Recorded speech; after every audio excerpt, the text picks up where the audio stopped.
যেকোনো স্পেশাল মুহূর্ত বা যেকোনো স্পেশাল দিন বা কারো বাসায় বেড়াতে গেলে মিষ্টি ছাড়া কিন্তু আমাদের হয় না। মিষ্টি আমাদের সবার অনেক বেশি পছন্দ। তো আমি কিন্তু মিষ্টি অনেক বেশি পছন্দ করি। তাই হচ্ছে বাসায় মাঝে, মাঝে তৈরি করি। আর হোমমেড মিষ্টিগুলো কিন্তু বাজারে কেনা মিষ্টির চাইতে হাজার, হাজার গুণে ভালো। তো এখন হচ্ছে আমি মিষ্টি বানানোর জন্য এখানে ২ কাপ আটা ১ম এ আমি একটু লো হিটে ভেজে নিয়েছি, যাতে করে আটার কাঁচা গন্ধ যেটা সেটা চলে যায়। আর এখন হচ্ছে অপর একটা হাঁড়িতে আমি ১ কাপ পরিমাণ পানি নিয়েছি, আর নিয়েছি ১.৫ কাপ পরিমাণ চিনি, নিয়ে একটু গলিয়ে নিচ্ছি চিনিটা। তারপর একটু আঠালো, আঠালো ভাব হয়ে আসলে এখানে দিয়ে দিচ্ছি লেবুর রস। লেবুর রস দিয়ে ভালোভাবে নাড়াচাড়া করে এটাকে কিছুক্ষণ ফুটিয়ে নিব। এই চিনি শিরাটা খুব বেশি ঘনও করা যাবে না, আবার খুব বেশি পাতলাও করা যাবে না। খুব বেশি পাতলা করলে মিষ্টিটা হবে না, আর বেশি ঘন করলে মিষ্টিটা অনেক বেশি হার্ড হয়ে যাবে। এই কারণে সেদিকটা একটু খেয়াল রাখতে হবে, যাতে করে একটু হাতে আঠালো, আঠালো ভাব আসে। ঠিক তখনই হচ্ছে এখানে আমি দিয়ে দিব ১.৫ কাপ পরিমাণ হচ্ছে গুঁড়া দুধ। গুঁড়া দুধ দিয়ে এটাকে ভালোভাবে আমি নাড়াচাড়া করে নেব। আর এই পর্যায়ে কিন্তু আমি চুলার আঁচটা বন্ধ করে দিয়েছি।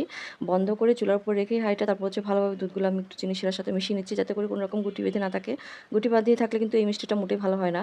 এই কারণে এই চিনি শিরার সাথে দুধটা একদম ভালোভাবে মিক্স করতে হবে। ভালোভাবে মেখে গেলে এরপর হচ্ছে এখানে আমি দিয়ে দিব যে আটাটা আমি ভেজে রেখেছিলাম আগে থেকে ২ কাপ পরিমাণ আটা। তো সেটাকে আমি এখানে দিয়ে দিচ্ছি।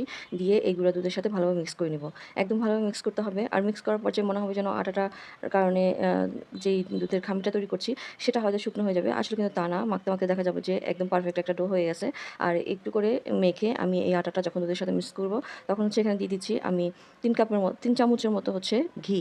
৩ চামচের মতো ঘি দিয়ে আমি এটাকে ভালোভাবে নাড়াচাড়া করে একদম যেই দুধ আর আটা সেটার সাথে ভালোভাবে মিক্স করে নেব।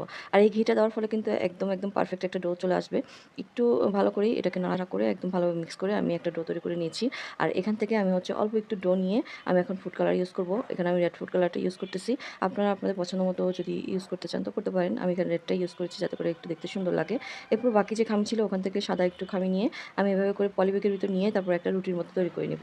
রুটির মতো তৈরি করে তারপর হচ্ছে যেই আমি লাল ফুড কালার মিক্স করে রেখেছিলাম যেই ডোটাতে, সেখান থেকে আমি একটু ডো নিয়ে লম্বাটে করে আমি এইভাবে করে রুটির মধ্যে করে দিয়ে দিব। আর এটা সম্পূর্ণ পলিব্যাগ দিয়ে করতে হবে, নয়তো কিন্তু পিরোবেলিনে লেগে যাবে। পলিব্যাগ কিংবা হচ্ছে র্যাপিং পেপার এগুলো ইউজ করতে হবে, নয়তো রুটির মধ্যে খামিটা লেগে একদম মানে হবে না। তো এটাকে আমি পারফেক্ট একটা শেপ দিয়ে তারপর এটাকে আমি নর্মাল ফ্রিজে রেখে দিয়েছিলাম ২ ঘন্টার জন্য। ২ ঘন্টার পর আমার এই মিষ্টিটা একদম পারফেক্টভাবে সেট হয়ে গেছে।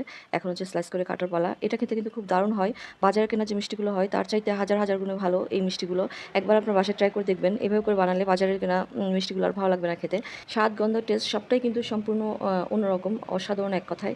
খুবই টেস্ট হয়। যদি এভাবে করে মিষ্টি বাসায় তৈরি করেন তাহলে একবার বুঝতে পারবেন যে কেমন হয়। বাজারের যে কেনা মিষ্টিগুলো আছে তার চাইতে কিন্তু হাজার, হাজার গুণ ভালো। আমি তো সবসময় হচ্ছে বাসায় এভাবে তৈরি করি। দোকান থেকেও কিনি, তবে বাসায় ইদানিং বেশি বানানো হচ্ছে। কারণ দোকানের মিষ্টিগুলোর চাইতে বাসায় বানানো মিষ্টিগুলো যেমন হেলদি তেমনি হচ্ছে খেতেও অনেক বেশি টেস্ট হয়। তো এভাবে করে আপনারা একবার ট্রাই করতে পারেন। এইভাবে করে দোকান থেকে কিনতে গেলে কিন্তু এই মিষ্টিগুলোর অনেক দাম। তবে বাসায় যদি বানান তাহলে কম খরচেই খুব উন্নত মানের মিষ্টি নিজেরাই তৈরি করতে পারেন। আর টেস্টটাও মাশাআল্লাহ অনেক ভালো আসে। এভাবে করে মিষ্টি বানিয়ে যেকোনো স্পেশাল দিনেও নিজের হাতে মিষ্টি পরিবেশন করতে পারেন, কিংবা কোনো রিলেটিভের বাসায় যাওয়ার সময় কিন্তু আমরা মিষ্টি নিয়ে যাই, তখনও কিন্তু এভাবে নিয়ে যেতে পারেন, সেটা একটা স্পেশাল হয়ে যায়।